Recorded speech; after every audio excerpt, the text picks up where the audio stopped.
betulkah aku cakap ni? Kenapa dia jadi macam tu? Dia tak suka aku ke tidak? Itu yang mendatangkan keletihan, Puan. Jadi Puan-Puan ada beza membaca body language bagi tujuan mempengaruhi orang dan memproses data-data sosial yang tidak diperlukan. Tidak diperlukan, yang tidak mendatangkan kebaikan. Apa manfaat saya dapat terhadap produktiviti kerja saya.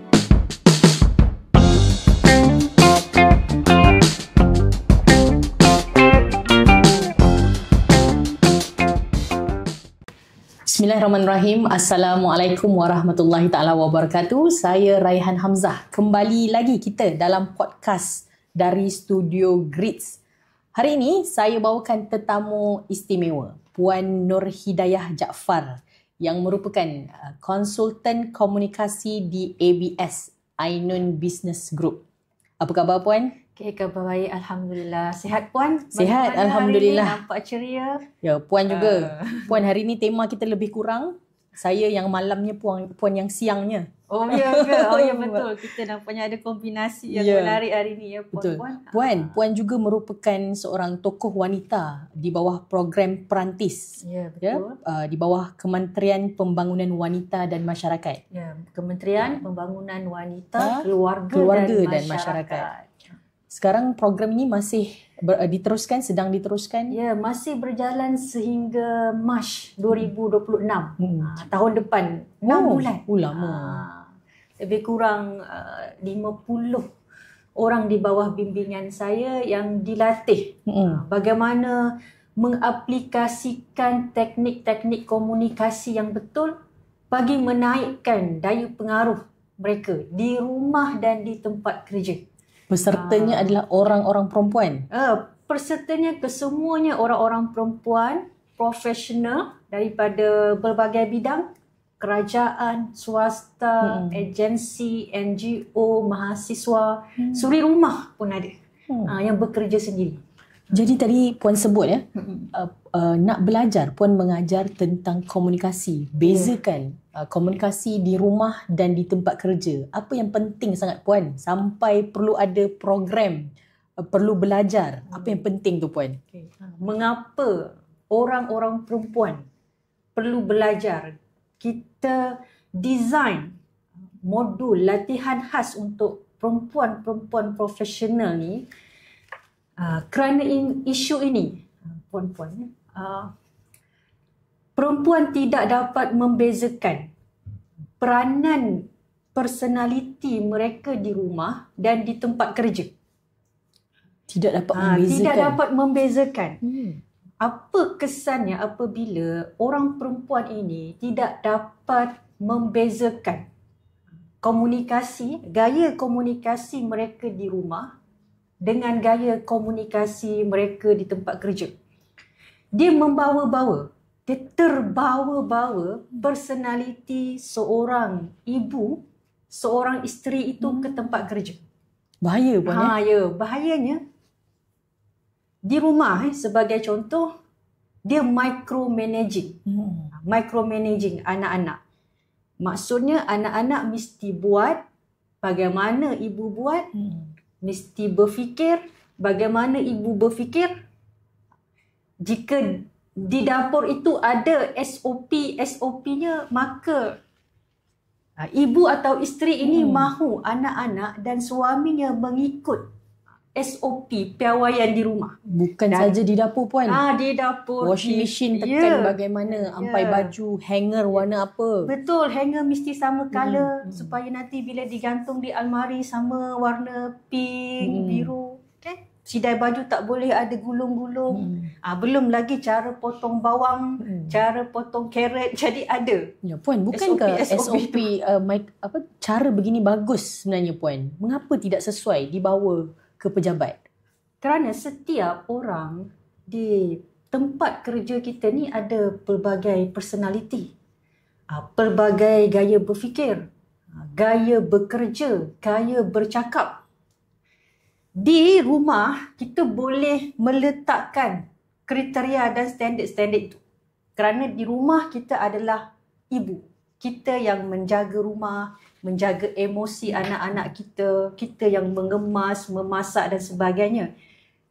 Apabila di tempat kerja, kita ada kumpulan staf yang mana staf ini sudah pun diberikan tugas dan kuasa.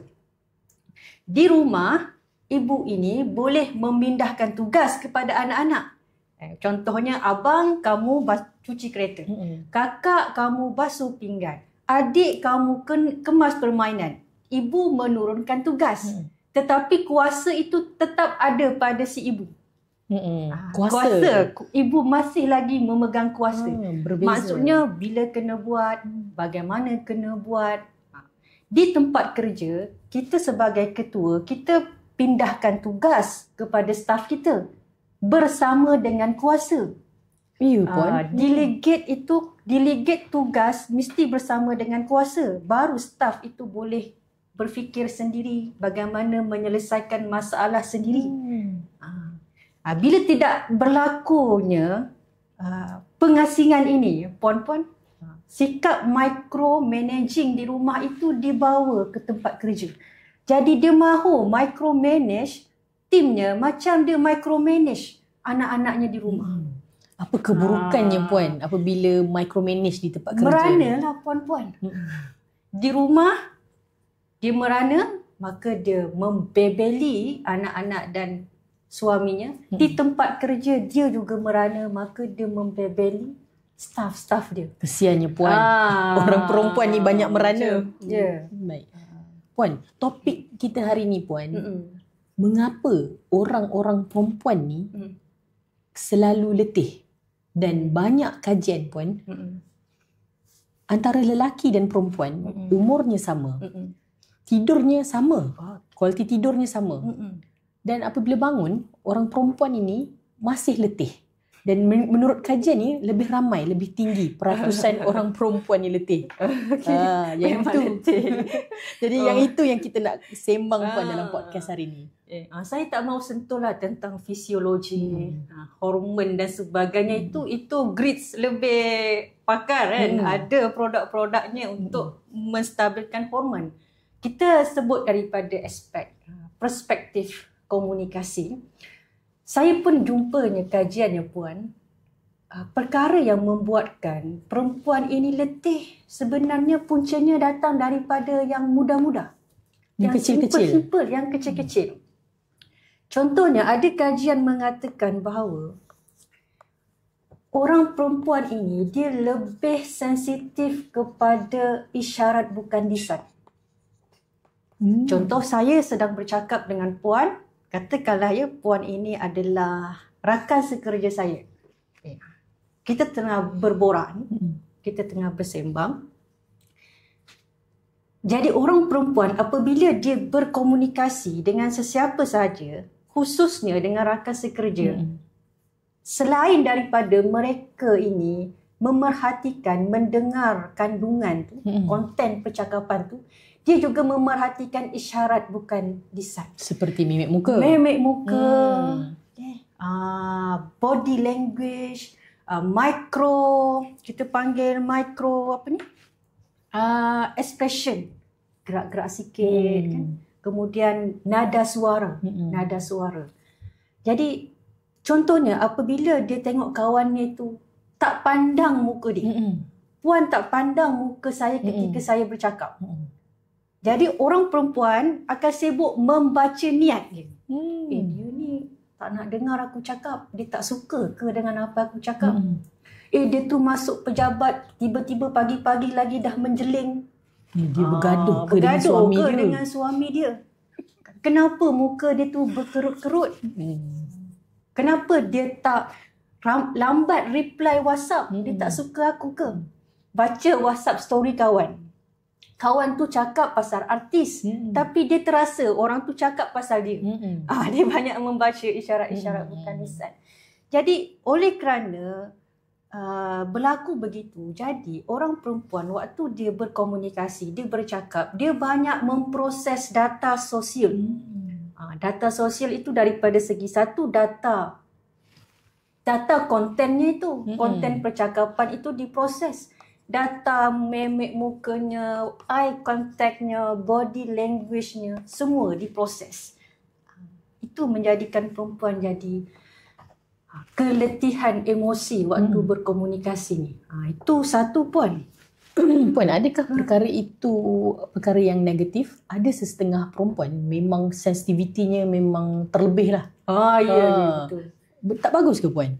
Ya, kita sebagai manusia biasa, kita tak dapat membaca apa dalam otak orang. Mind reading. Hati orang. Kita tak boleh buat mind reading. Antara risikonya yang tidak berapa bagus, mind reading ni kita buruk sangka lah Puan. Buruk sangka. Kawan tu mungkin sebenarnya tidak ada isu dengan kita. Kita sudah berburuk sangka. Mungkin dia tu sakit kepala, dia migraine. Pagi tadi dia tak ambil minyak essential oil tu, dia jadi stres. Kan? Jadi itu negatifnya apabila risikonya. Dan perkara ini jarang dibuat oleh orang lelaki. Pada orang lelaki, kalau cakap tak pandang muka tu perkara biasa. Orang lelaki apabila dia berbual-bual, mereka jarang menatap wajah. Mata terutamanya. Itu Puan. Lain macam lah lelaki pandang mata lelaki itu dah jadi lain Puan. Mereka bercakap sekejap dipandang wajah, kemudian dipandang sana, dipandang handphone dan sebagainya. Kita boleh perhatikan apabila kita berbual-bual dengan suami kita.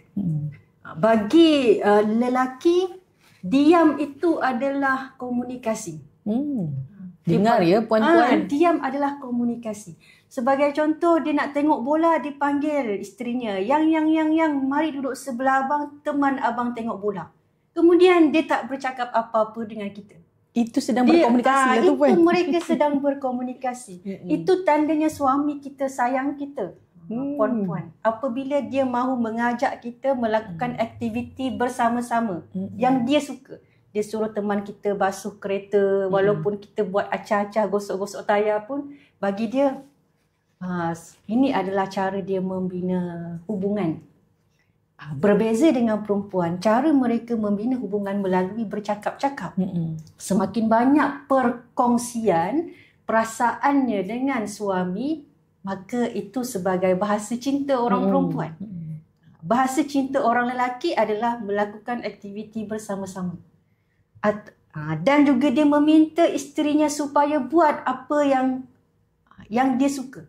Contohnya setiap pagi dia kata dia minta isterinya buat teh tarik. Setiap hari sebelum pergi kerja mesti ada teh tarik. Itu adalah bahasa cinta orang lelaki.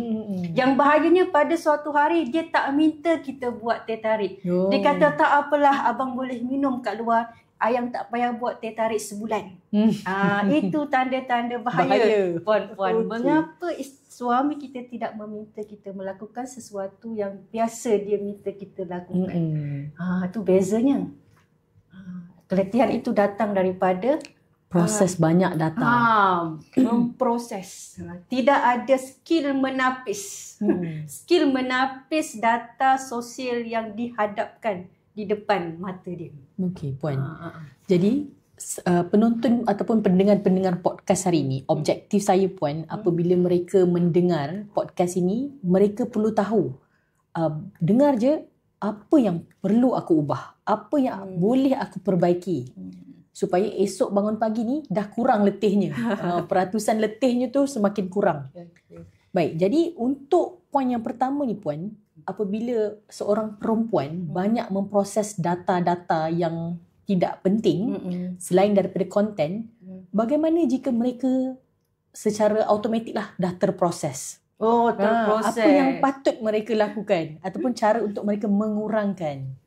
Cara pertama, sedar diri dulu. Sedar diri. Terima hakikat, sekarang ni saya sudah memproses sesuatu yang tidak perlu saya proses. Dengar ya puan-puan? Kena sedar dulu. Ini pentingnya kita self-monitoring. Ya puan-puan, disebut self-monitoring. Mengawal diri. Kita ada kemahiran mengawal diri. Pertama, mengawal apa yang kita fikir. Yang kedua, mengawal apa yang kita rasa. Yang ketiga, mengawal apa yang kita cakap. Yang keempat, mengawal apa yang kita buat, tingkah laku kita. Jadi apa skillnya ya puan-puan? Bila kita ada self monitoring ni, baru kita boleh membezakan mana tindakan dalam kawalan kita, mana tindakan di luar daripada kawalan. Contoh, emosi kawalan siapa? Emosi sendirilah. Emosi sendiri, kawalan sendiri. Betul. Apa dalam fikiran itu kawalan siapa? Kita sendiri. Kita sendiri. Pergerakan kita, tingkah laku kita, kawalan siapa? Sendiri. Kita sendiri. Itu kita boleh kawal. Apa yang kita cakap.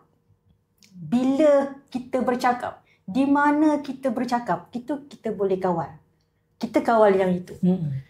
Sebaliknya, apa yang kita tidak boleh kawal. Niat orang. Macam tadi. Kita tak boleh kawal niat. Kita tidak boleh kawal persepsi. Kita tidak boleh kawal apa orang kata. Kita tidak boleh kawal tingkah laku orang lain. Riak wajah dia. Riak wajah dan sebagainya kita tidak boleh kawal. Bila kita tahu membezakan mana kita boleh kawal dengan tidak boleh kawal, maka kita tidak akan buat daripada yang pertama saya sebut tadi. Membaca terlalu banyak data sosial. Dia berbeza puan ya dengan membaca data sosial dengan membaca body language. Jadi tujuan orang belajar membaca body language ni, dia ada satu tujuan. Dia mahu mempengaruhi. Seperti saya mahu mempengaruhi puan. Jadi saya pun akanlah mirroring dengan puan dan sebagainya. Saya ada tujuan mempengaruhi.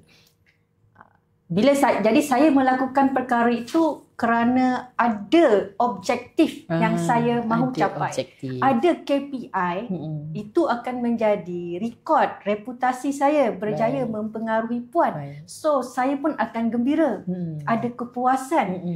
Berbeza orang yang membaca-baca body language, memek muka, ekspresi, nada suara ini kerana dia memikirkan, betulkah aku cakap ni? Kenapa dia jadi macam tu? Dia tak suka aku ke tidak? Itu yang mendatangkan keletihan, puan. Jadi puan-puan ada beza. Membaca body language bagi tujuan mempengaruhi orang dan memproses data-data sosial yang tidak diperlukan. Tidak diperlukan, yang tidak mendatangkan kebaikan. Apa manfaat saya dapat terhadap produktiviti kerja saya. Baik. Kita terasa hati membaca WhatsApp story kawan kita tu, apa manfaat yang kita dapat? Adakah produktiviti kita menaik, emosi kita semakin gembira, gaji kita bertambah, kita semakin naik pangkat? Tidak. Itu yang kita lihat setiap daripada tindakan-tindakan, action yang kita ambil tu apa? Maksudnya kita sebut pelaburan sosial lah. Saya pelaburan sosial yang saya buat ke atas orang lain ni, apa pulangan yang saya dapat? Adakah perkara itu signifikan dengan diri? Adakah perkara itu signifikan dengan produktiviti? Jika tak ada, kita tinggalkan puan-puan, tak perlu kita proses. Ya puan-puan, hari ni poin pertamanya adalah kita banyak orang-orang perempuan banyak proses data sosial yang tidak diperlukan dan hari ini tetamu kita sudah berkongsi bagaimana caranya untuk mengubah ataupun memperbaiki, tambah baik mengawal diri ya puan. Seterusnya puan, poin yang kedua, tak sabar saya nak belajar lagi puan. Mengapa perempuan keletihan? Mengapa perempuan yang keletihan? Saya beritahu tadi berapa poin? Baru 1 poin. Yang kedua ni, puan-puan, ini pun menarik juga puan-puan. Dan bila saya baca kajian ini, memang betul. Saya pun buat. Kenapa apa mereka ni, kita panggil self-focus attention tinggi. Perhatian terhadap diri sendiri. Ini juga puan-puan bukan berlaku dalam komunikasi fizikal, bersemuka. Komunikasi online pun sama. Sekarang ni kita banyak berkomunikasi secara online melalui banyak platform digital yang ada. kelas online, seminar, webinar, video-video pendek yang kita lihat tu, rupa-rupanya orang perempuan ni mereka kerap memerhatikan diri. Contohnya apabila kita melakukan public speaking, kita akan fikirkan pakaian kita, bagaimana tudung kita, bagaimana croissant kita, aksesori kita, jam kita. Kita akan cakap, kalau aku pakai macam ni, agak-agak sesuai tak dengan audien? Agak-agak nanti audien pandang tak aku? Gincu aku okey tak? Makeup aku okey tak? Bila kita pergi kita contohnya kita duduk di depan kamera puan-puan pun buat kita duduk di depan kamera tu. First apa yang kita tengok dulu? Tudung puan. Kita mesti akan tengok di dalam kita punya kamera kita tu, muka kita dulu. Apa yang tak kena? Betul. Kalau nampak lubang-lubang tu, kita akan pilih filter. Okay, background kita bagaimana? So, self-attention, memikirkan tentang diri dia sendiri sebelum orang lain. Puan, itu puan tidak termasuk dengan sebelum keluar perlu make up 1-2 jam awal puan. Itu. Bateri pagi tu dah habis dekat make up je puan. Ya, yang itu. Sampaikan ada kawan-kawan saya pun kata kalau tudung tu tak betul owning dia boleh ganggu mood. Satu hari. Satu hari. Kita akan sibuk membetulkan tudung kita. Bukan sahaja 1-2 jam make up puan. Sekarang dah ditambah dengan perlu record. Nak buat konten. Ya, betul. Itu penting. Jadi sebelum keluar nak pergi taman, nak exercise, kita dah pastikan fizikal kita tu dapat memenuhi standard konten kita. Bagaimana tak letih puan-puan? Letih. Sedangkan lelaki mereka tidak fikir perkara-perkara begitu tentang makeup, apa yang boleh disauk-sauk. Apa yang boleh disauk sahaja. Orang masih lagi tertarik dengan gaya lelaki berbicara kerana lelaki mementingkan isinya. Dan mereka nampak lebih karisma. Ya, karisma. Suara lelaki itu saja pun sudah ada ciri-ciri karisma. Berbanding kita perempuan banyak menggunakan suara sini suara kita nipis, nyaring, frekuensinya tinggi. Itu pun boleh menjadi punca keletihan puan-puan. Ya puan. Okey, itu poin yang ketiga. Okey. Baik, untuk poin yang kedua ni puan, sama juga. Apakah antara perkara yang boleh kita perbaiki? Takkan lepas ni dah tak boleh make up puan? Untuk self-focus attention ni. Dia sederhana lah puan. Cukup. Sebenarnya ini pun ada kajiannya juga. Apabila kita menyebut tentang komunikasi yang berpengaruh ni, orang perempuan yang tidak banyak mengenakan makeup di wajah, tidak makeup tebal, dilihat lebih autentik. Ya puan. Apa maksud autentik tu? Bagaimana diri kita dilihat di media sosial, bagaimana orang melihat gambar kita, video kita, macam itu kita. Bila mereka jumpa kita di luar, kita serupa macam dalam media sosial kita. Maknanya kalau orang jumpa puan di luar, samalah, beginilah penampilan puan di pasar malam, di mall, di sekolah anak. Jumpa begini. Jadi puan ada ciri-ciri autentik. Autentik tu yang menaikkan kredibiliti, kepercayaan orang kepada kita. Dia beza apabila kita di media sosial nampak menggunakan banyak makeup, penampilan, pakaian yang mahal-mahal. Apabila mereka jumpa di luar, kita tak bersiap. Jadi tidak autentik. Tidak autentik. Lebih-lebih lagi sekarang ini dunia AI, ada orang menggunakan AI untuk dilihat lebih menawan daripada dirinya yang sebenar. Apabila dia jumpa di luar, lain. Di dalam media sosial macam model, di luar tidak bersiap. Betul ke dia ni? Perkara tu merendahkan kredibiliti kita. Puan, self-focus attention ini, saya kira dia secara tidak langsung memberi kesan kepada mental health seseorang juga. Ya, betul. Betul. Dia apa yang menyebabkan berlakunya mental health tu, memikirkan apa orang kata. Dia memikirkan apa orang kata. Ini juga antara sindrom yang menghantui banyak wanita sehingga tertekan. Dan malah ada juga yang berlaku, saya menguruskan, ada yang sanggup sehingga mengambil ubat batuk setiap hari supaya dapat tidur.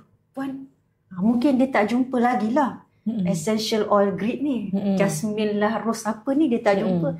Dia mengambil ubat batuk. Tertekan dengan ketua perempuan di pejabat. Tidak tahan dengan mulut bos perempuan di pejabat, terbawa-bawa sehingga ke rumah. Dia ambil ubat batuk supaya dia boleh bertenang dan tidur lena. Sehingga begitu, puan-puan.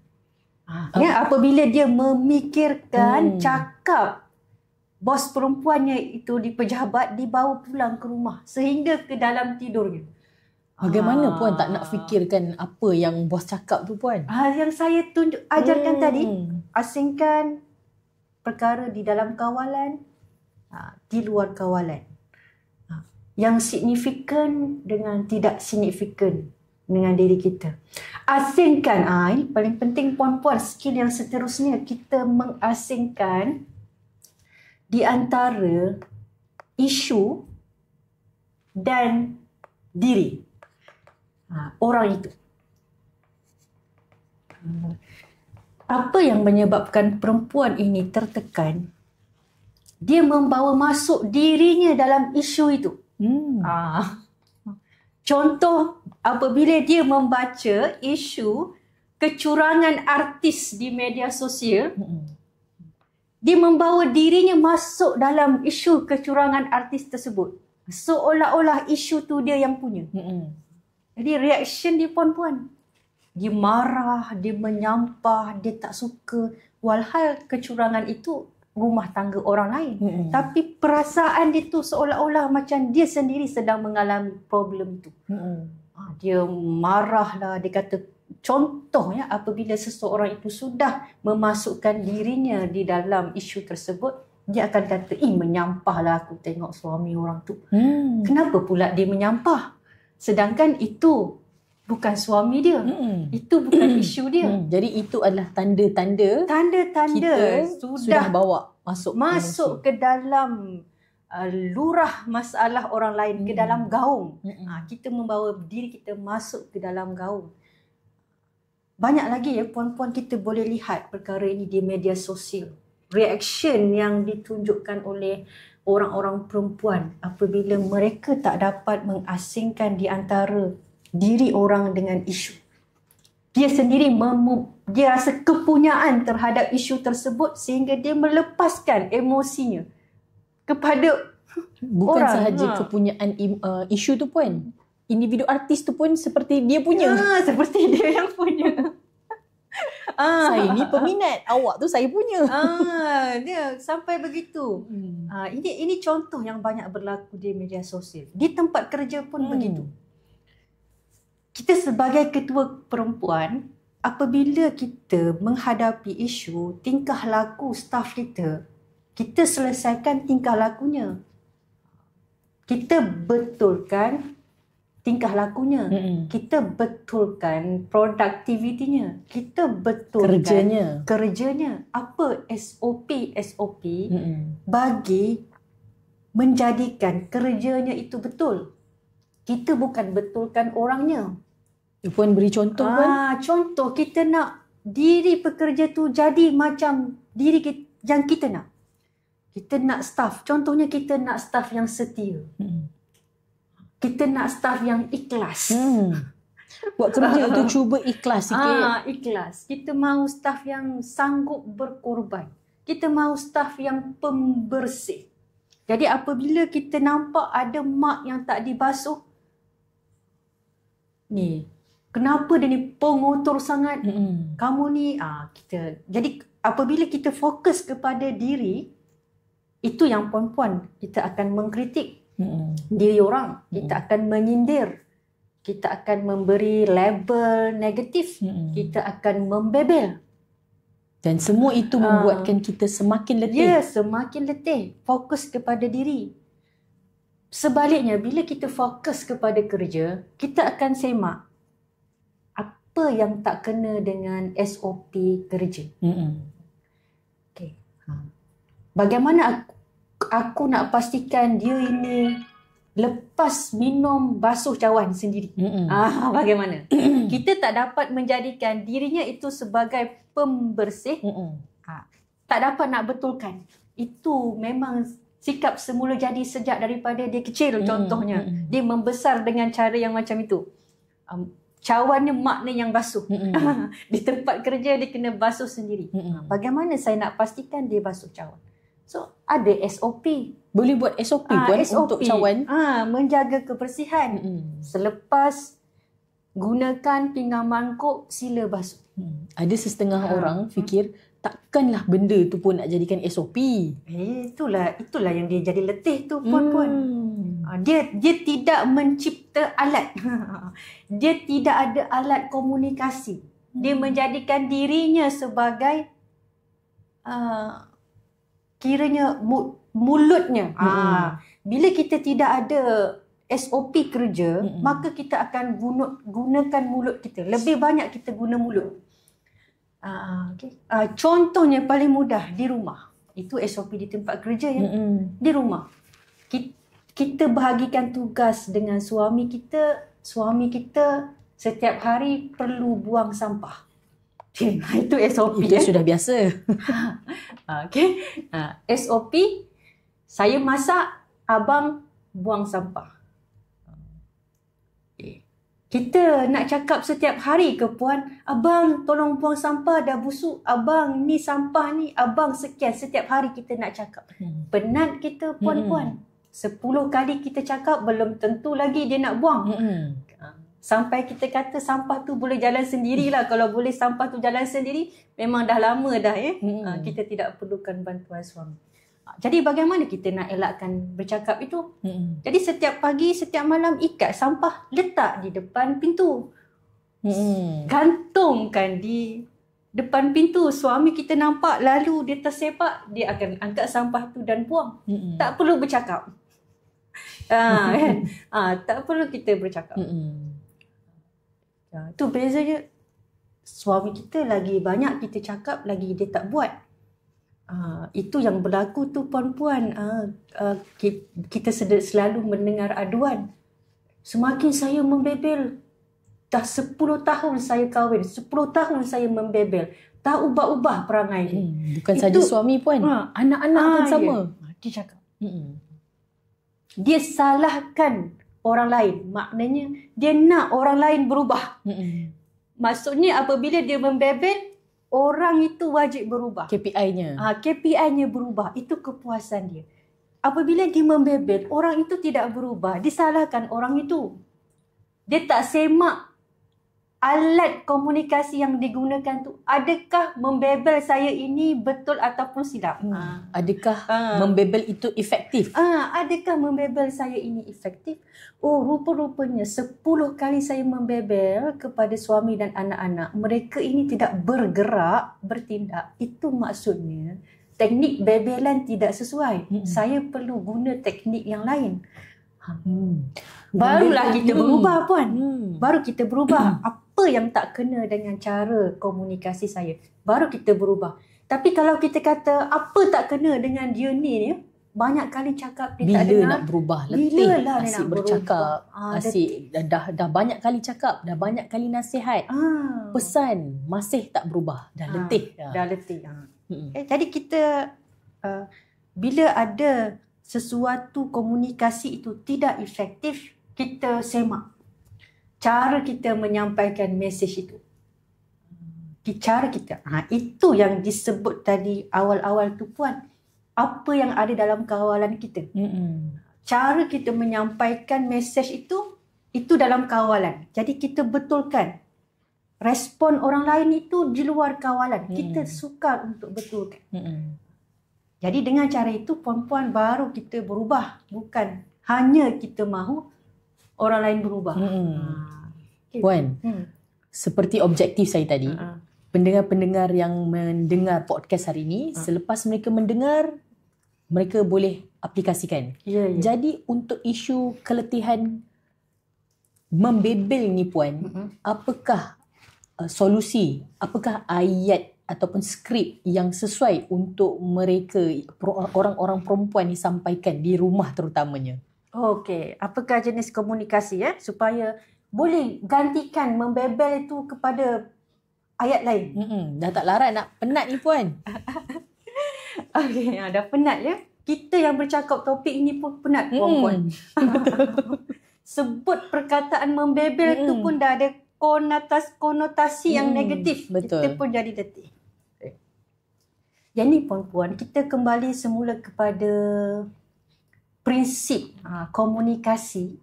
Prinsip komunikasi yang disarankan oleh Nabi kita, Rasulullah SAW. Rasulullah ini berkata, berkatalah dengan kata-kata yang baik ataupun diam. Berkatalah dengan kata-kata yang baik ataupun diam. Bukan berkatalah dengan kata-kata yang jujur, kata-kata yang betul, kata-kata yang baik. Dia ada beza ya puan-puan. Komunikasi jujur dan komunikasi baik. Nabi ajar kita komunikasi baik. Yang selalu berlaku komunikasi jujur. Berkatalah benar walaupun pahit. Mak kena tegur kamu ni. Mak kena tegur kamu ni. Itu. Ini juga isu komunikasi orang perempuan. Apabila perkara itu ada dalam otaknya, dia nak cakap. Yang penting lega Puan. Kepuasan. Lepas bercakap tu, lega lah. Bercakap itu satu kepuasan. Jadi apa yang ada dalam otaknya itu diproses semuanya, dikeluarkan semuanya untuk mendapatkan satu kelegaan. Itu yang berleter. Kesian orang yang mendengar tu Puan. Yang penting saya kena cakap. Abang ni tak boleh macam ni. Saya kena cakap. Minta maaf lah ya puan-puan, dia melepaskan kata-kata tu seperti dia melepaskan kentut. Dia anggap bahawa bila yang penting lega Puan. Kalau kentut tu perlu dilepaskan semuanya baru berasa lega. Dia anggap kata-kata pun begitu. Perlu dilepaskan segalanya. Ini juga perlukan kemahiran menapis. Sebelum kita bercakap tu, kita fikir dulu. Adakah apabila saya cakap ini efektif? Adakah sesuai saya cakap sekarang? Atau saya perlu tangguhkan? Adakah ini tempatnya sesuai untuk saya bercakap? Tengah makan dekat kedai makan, tak puas hati dengan anak, adakah itu tempat sesuai untuk menegur anak? Okay. Letakkan prioriti dulu, keutamaan. Sekarang ke atau bila? Bila kita berpegang kepada komunikasi baik ni, kita akan lihat kesan kata-kata tu. Menjaga maruah. Apa tujuan kita bercakap? Apa kesan terhadap kata-kata saya?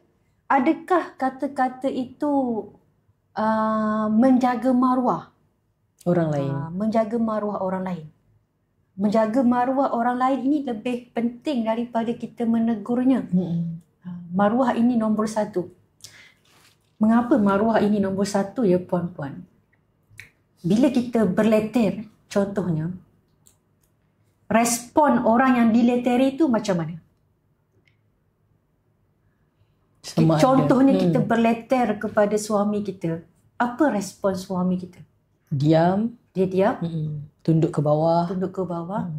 Itu sekali dua. 100 kali kena bebel. Lama-lama dia akan bergaduh. Dia akan defensif. Dia akan defensif. Mereka itu defensif bukan kerana tidak mengaku salah. Dia tahu perkara yang dia buat itu salah. Dia dah tahu. Dia cakap boleh fikir sendiri. Dia tahu. Kita bercakap dengan orang dewasa, orang pandai. Dia tahu. Apa yang menyebabkan dia defend tu bukan kerana dia tidak mahu mengaku salah. Tetapi kerana dia mahu mengembalikan maruahnya dulu. Setiap orang mahu dihormati. Suami sebagai hero dalam keluarga sudah tentu dia mahu dihormati. dia sudah dileteri di depan anak-anak. Bagaimana seorang hero keluarga dileteri di depan anak-anak? Maka dia nak up balik, angkat balik maruah dia. Dia defend. Yang orang perempuan ni apabila orang lelaki defend, dikatakan tu lawak, ego. Tu lawak, tak nak dengar saya cakap. Ego. Bukan sahaja kepada suami kita perempuan, kepada staf kita di pejabat. Kepada anak-anak juga. Ya, apabila mereka tu ditegur secara terbuka sehingga malu. Dalam meeting pun. Dia akan membentak, dia akan melawan, dia akan membantah, dia akan menjawab cakap bos. Bukan kerana dia tidak mengakui kesalahan. Dia nak kembalikan dulu rasa hormat dirinya. Rasa maruah. Itu perlu diselamatkan dahulu. Ataupun puan, jika dia tak berani nak cakap depan-depan bos, dalam hatilah. Ya, dia akan buat silent protest. Itu lebih bahaya. Silent protest aku buat lebih je bahaya. apa yang perlu aku buat. Kau tak suruh, aku tak nak buat. Ya, itu silent protest. Kita tidak tahu. Bila-bila saja dia akan Rupanya itu cara untuk mengembalikan maruah diri sendiri. Dia bersifat defensif. Bersifat. Di media sosial pun begitu. Apabila sesuatu penulisan seseorang itu dikritik, dia rasa dirinya sudah dimalukan secara terbuka. Dia akan up pula posting baru untuk mempertahankan maruahnya. Itu nombor satu. Kemudian semakin banyak siri-siri. Siri-siri postingnya. Semakin siri. Sebenarnya di dalam hatinya dia sudah tahu, oh, saya sudah buat kesilapan. Sepatutnya saya tidak boleh tulis begini. Tetapi puan, dia sudah dimalukan. Bagaimana cara saya nak mengembalikan perasaan hormat saya? Itu orang akan buat dulu. Saya pun tak pernah terfikir puan. Perspektif angle begini. Baik puan, banyak kajian tentang orang perempuan ini. Salah satu perkaranya bila kita bercakap tentang fisiologi tubuh. Apabila kita orang perempuan ada kitaran haid, yang kebiasaannya orang panggil sebagai PMS. Sebelum haid itu, banyak kajian menunjukkan orang perempuan lebih kelelahan, lebih letih. Jadi di GRITS ini puan, kami sediakan alternatif yang bersifat phytohormon, yang natural, organik dan mempunyai therapeutic grade, memberi kesan terapi. Salah satunya adalah minyak pati Seven Wonders. Yang ini puan, tengok saya. Puan, yang ini puan khususnya adalah untuk stabilkan hormon orang perempuan, terutamanya untuk isu seperti fatigue, keletihan. Dan apabila pelanggan kami menggunakan Seven Wonders ni, rata-rata menunjukkan perubahan yang positif, 20 hingga 30% peningkatan. Sehingga 30% ya. Apabila mereka menggunakan, mereka okey. Dan kebiasaannya puan, feedback yang saya terima adalah, puan, itulah bila balik je rumah balik puan, dengan anak-anak, dengan rumah, dah letih balik. Jadi saya fikir, tak boleh jadi ni puan. Fisiologi tubuhnya tu mungkin kita dapat bantu. Jadi ada perkara-perkara yang produk tak dapat buat. Itu sebab kita jemput puan hari ni. Jadi, agak sudah kurang lah letih apabila mendengar saya ya, bercakap. Betul puan. Sudah 3 poin ya hari ni kita belajar daripada Puan Hidayah. Apa antara lagi puan perkara-perkara yang membuatkan perempuan letih? Kita tukarlah puan, sebab saya pun letih sebut kata letih ni. Supaya tak letih lah. Apakah yang membuatkan orang perempuan lebih bertenaga setiap hari? Apa bertenaga? Bila puan cerita tentang ini kita nak sebut essential GRITS, Seven Wonders lah. Saya teringat satu teori ni. Ini orang dalam bidang psikologi pun tahu tentang teori ni, placebo effect. Placebo effect. Placebo effect ni sudah melalui banyak kajian, dan satu eksperimen yang dibuat yang berkaitan dengan placebo effect ni. Doktor tu, dia pengkaji kita sebut pengkaji tu, dia memberikan satu ubat kepada pesakit. Dan pengkaji itu kata, jika kamu makan ubat ini, kesakitan kamu akan berkurang. Oleh sebab yang bercakap itu adalah orang yang ada authority dalam bidang itu, doktor yang bercakap. Jadi pesakit ini ada satu kepercayaan. Dia apabila mendengar doktor cakap begitu, seperti dia mendapat satu harapan baru. Dia dapat satu harapan baru. Doktor kata kalau saya makan ubat ini, kesakitan saya akan berkurang. So, jadi dia pun rasa seronok lah mendengar. Jadi dia pun amalkan ubat tu dan memang betul kesakitan dia semakin berkurang. Jadi pengkaji pun buat kajian itu, rupa-rupanya faktor utama yang menyebabkan kesakitan itu berkurang bukan semata-mata kerana ubat yang dimakan, tetapi kerana dia percaya. Doktor itu memberikan dia satu harapan dan kepercayaan. Jadi dia ambil kata-kata doktor tu sebagai satu benda yang positif. Bila dia makan ubat tu dengan rasa kepercayaan itu, dan itulah yang membantu dia sihat. Dia sihat. Jadi Puan, untuk puan-puan yang mendengar podcast ni, saya perlu kata nak lebih bertenaga, perlu follow akaun Puan Nur Hidayah di TikTok. Perlu dengar perkongsian Jadi Puan. sebenarnya puan-puan, bila kita buat sesuatu tu, contohlah kita gunalah minyak ini pun, kita perlu letakkan satu ada harapan yang bahawa saya boleh, emosi saya boleh sembuh. Emosi saya boleh sembuh. Jadi kita meletakkan satu harapan positif. Jadi kita akan kuat kerana kita ada motivasi. Dia kiranya apabila kita ada satu harapan baik, kita memandang sesuatu tu dengan positif, dia dapat menaikkan hormon dopamin. Dopamin ni hormon motivasi. Jadi motivasi kita naik. Bila motivasi kita naik, kita mudah sihat, kita kurang jatuh sakit. Di tempat kerja pun begitu. Apabila kita stres, kita akan lebih mudah untuk ambil MC. Jadi berbanding dengan staf yang bekerja dengan gembira, dengan seronok, dengan harapan dan cita-cita daripada bos. Setiap hari mendengar bos menyebut perkara-perkara positif, meramalkan perkara-perkara positif, staf pun jadi naik semangat. Bila sakit pun, sakitnya tak lama. Sakitnya pun tak lama. Tak sabar-sabar nak masuk pejabat sebab nak dengar Puan Raihan bercakap. Seronok. Seronok. Jadi kepada puan-puan HR, apabila banyak sangat MC, staff-staff kan, perlu disemak semula. Semak baliklah. Apa yang keluar daripada mulut ketua itu menyebabkan stafnya bergilir-gilir ambil MC.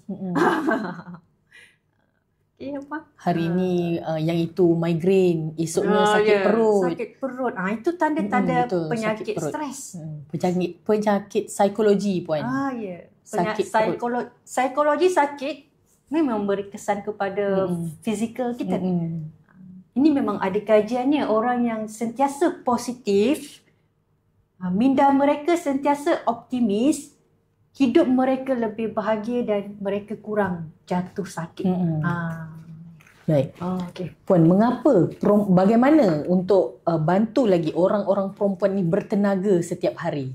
Last point Puan. Aduh, banyak betul soalan kepada saya hari ini. Bagaimana kita nak sentiasa bertenaga, bantu untuk bertenaga. Bantu bertenaga. Tadi saya banyak kongsikan tip-tip komunikasi. Ini saya teringat satu bacaan yang saya baca daripada buku Dr. Ali Abdal. Dr. Ali Abdal ni pakar motivasi, pakar productivity. Pakar productivity. Dr. Ali Abdal kata, pada saat kita sudah rasa burn out, rasa letih. Burn out ni banyak jenis. Semua jenis keletihan.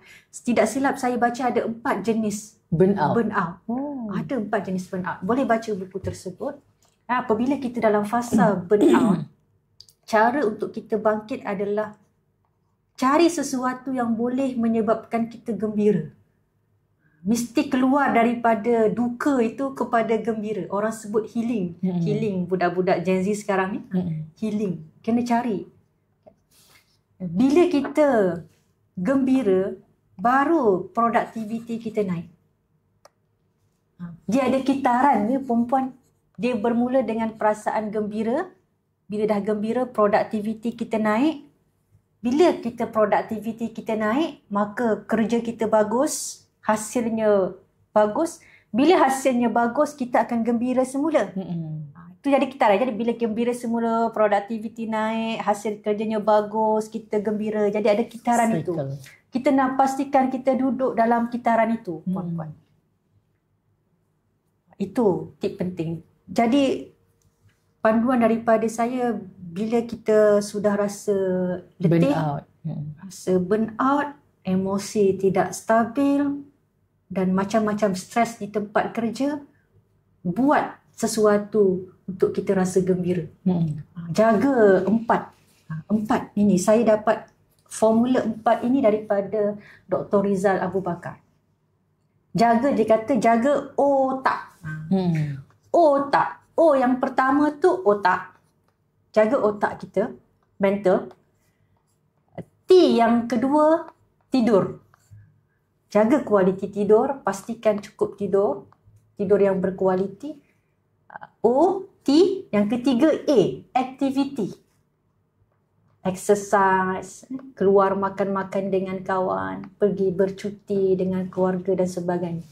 Dan keempat, K, kudapan. Apa yang kita makan.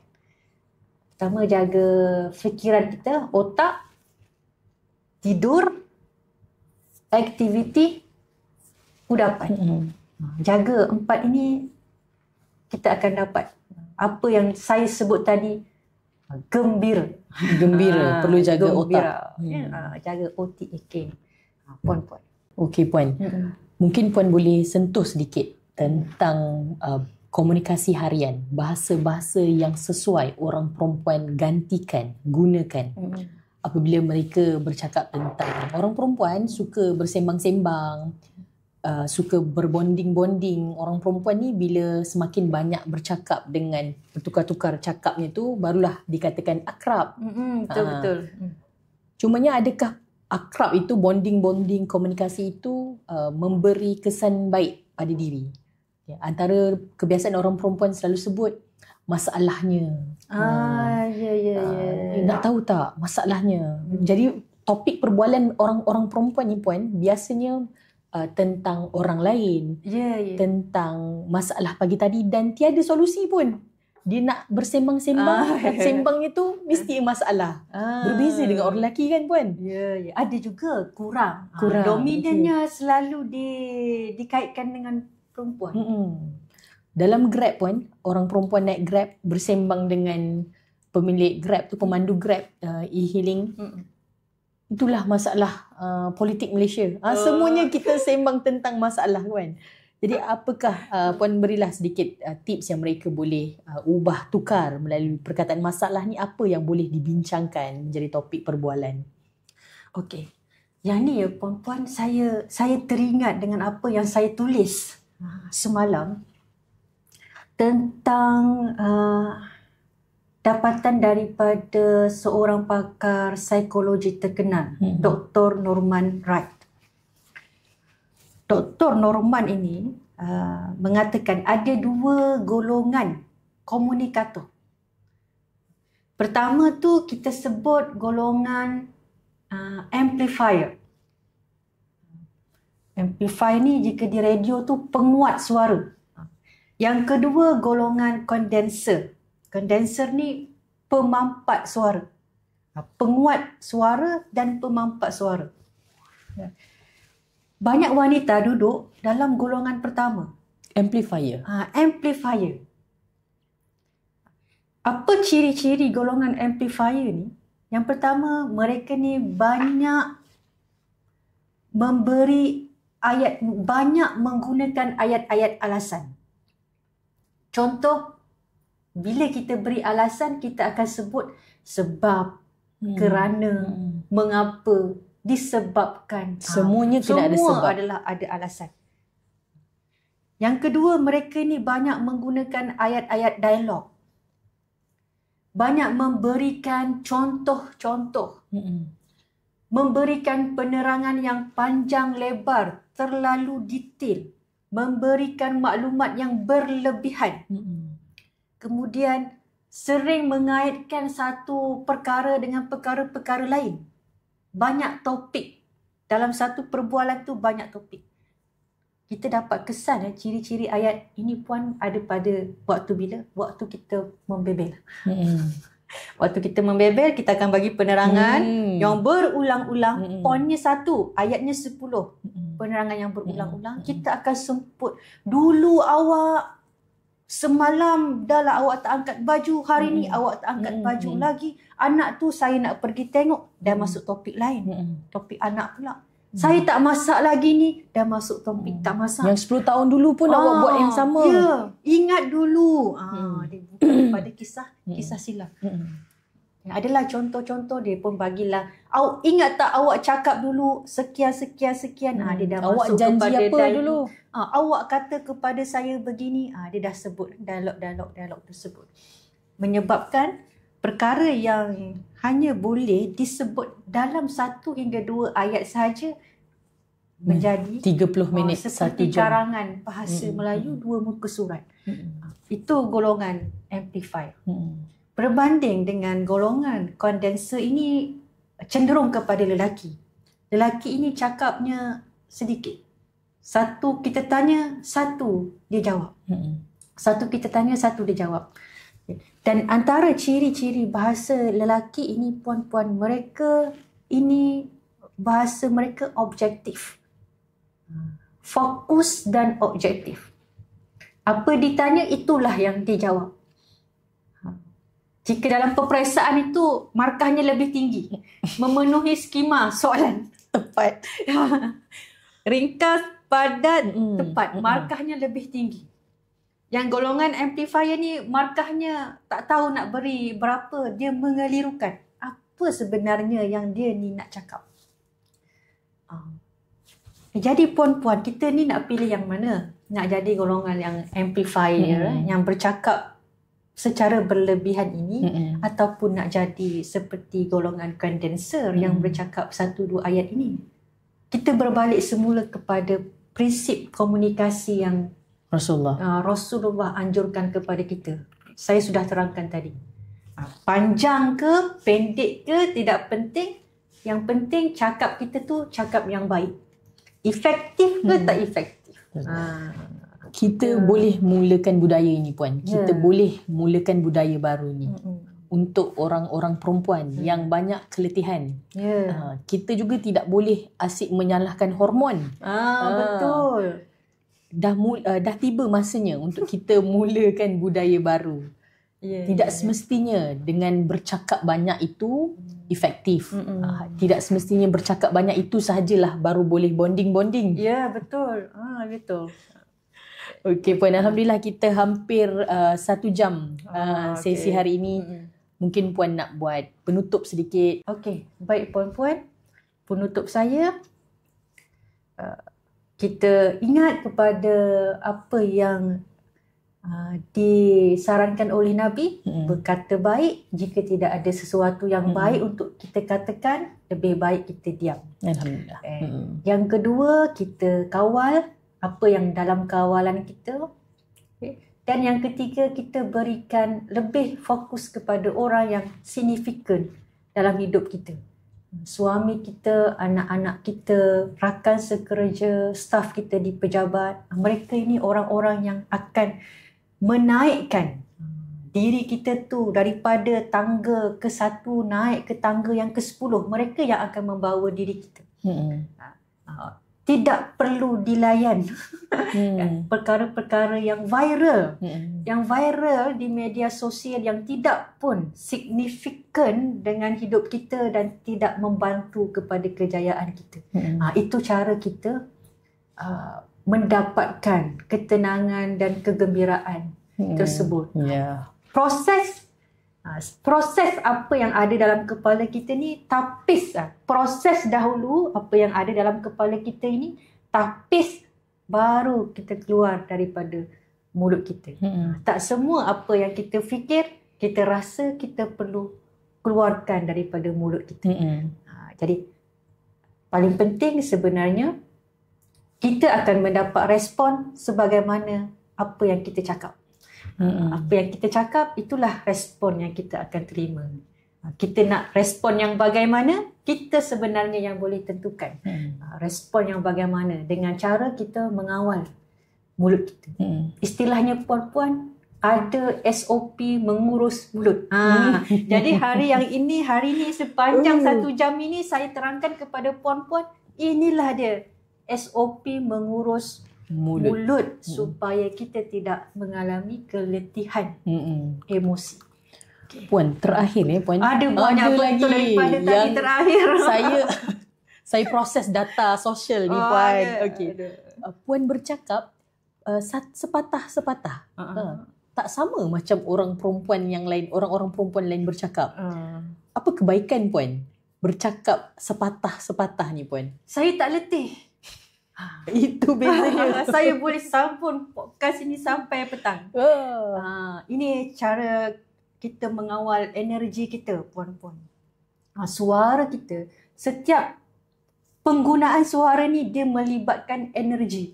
Ini saya pun baru tahu ya, puan. Bila kita bercakap, kita menggunakan paru-paru dan jantung kita sama-sama bekerja. Puan yang mendengar pun menggunakan paru-paru dan jantung untuk mendengar. Termasuk telinga. Maksudnya apabila saya bercakap terlalu laju, puan-puan yang mendengar pun perlu bekerja keras untuk memproses apa yang saya cakap. Betul. Dan saya yang bercakap terlalu laju ini pun akan menggunakan lebih banyak menggerakkan paru-paru dan jantung. Itu yang menyebabkan keletihan. Jadi adrenalin kita banyak digunakan Puan, hormon adrenalin. Itu pentingnya SOP mengurus mulut. Selain daripada konten, nada suara, pace-nya penting. Dan kita tak akan dapat nada suara yang seimbang, mendatar ni puan-puan apabila kita membebel. Tak pernah ada orang membebel bercakap dengan tone yang merdu dan sedap didengar. Tak pernah ada. Semua kebiasaannya high pitch yang konsisten.